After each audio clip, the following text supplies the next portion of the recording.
I don't know if y'all heard. The drug Risperdal been all over the commercials. Have y'all seen it? Yeah. Okay? The drug is making our boys grow breasts. Right. Y'all saw that, right?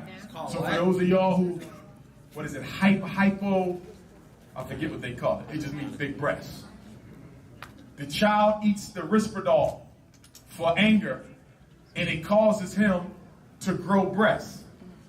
So we got boys growing breasts because you want them to learn about Shakespeare quietly. Okay? Stop putting black boys on drugs. Stop putting black girls on drugs. They don't need drugs. You know what the problem of education is? Real simple. Let's make it real simple. The problem with education, with black boys, it's not about education. You know what it's about? Effeminization. In other words, black boys are being suffocated with feminine energy 24 hours a day. They have their mother at home, love you to death, mom, but he needs a break from you sometimes. And then they come to school and they got a white racist female all day. Where are the men at? There's no men in there. So if you want to cut suspension, cut ADHD, cut the learning disability, then you give every black boy a black male teacher. That's all you have to do. But the problem is, if you want to give every black boy a black male teacher, you got to lay off a whole lot of white women. And America not going to let that happen. That's the problem. So stop blaming our boys. He is hungry for masculine energy. That's why they hang on the corner all day. That's right. You say, why they be on the corner all day? Not selling drugs, not smoking weed, just standing there. You know why? They feeding off each other's energy. That's right. I'm a man and I need masculine, so I'm going to get with my homies and we just going to chill because I need that in my life. That's right. That's why at FDMG, we're going to give them all the men that they need. But I'm going to make sure I do a thorough psyche vibe on you fellas because we can't allow no freaky zeekies up in the academy. One freaky zeekie will destroy the whole school. You're right. I'm gonna have cameras everywhere. I can't have them in the bathroom, but I'm gonna have them as soon as you open the door, but before you get in.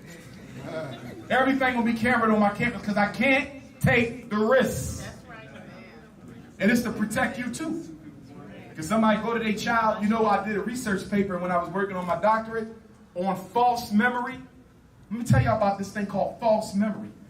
The research says that you can give a child a memory of something they never even been through. Did y'all hear that? Yes, sir. That's why when a child claims abuse, the first thing you're supposed to do is interview that child in an open-ended way.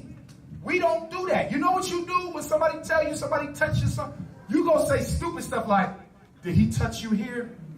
Did he take you by? You giving them the story. Right. You don't give them the story. You want to get somebody locked up who ain't even doing damn thing. You got to say, did something happen? What happened? Keep it open.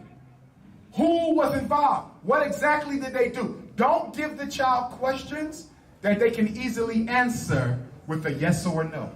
If you're giving the child questions that they can easily answer with a yes or a no, you are leading them. You are putting a false memory in their mind of something that didn't even exist. And the research says what?